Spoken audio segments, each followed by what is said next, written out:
سب سے زیادہ تنقید جب آتی تھی ہندوستان سے میرے اوپر تو وہ یہ کیا کہتے تھے کہ عمران خان فوجیوں کا پاکستانی فوج لے کے آئی ہوا ہے، ان کا پتلا ہے.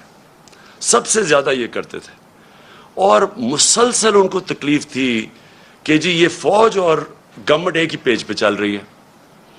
آپ کو پتہ نہیں اس چیز کا علم ہے یا نہیں، یا یاد ہو یا نہ ہو، کہ ایک ہمارے سوشل میڈیا کے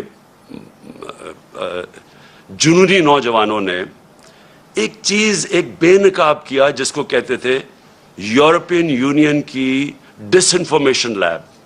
یہ کیا تھی؟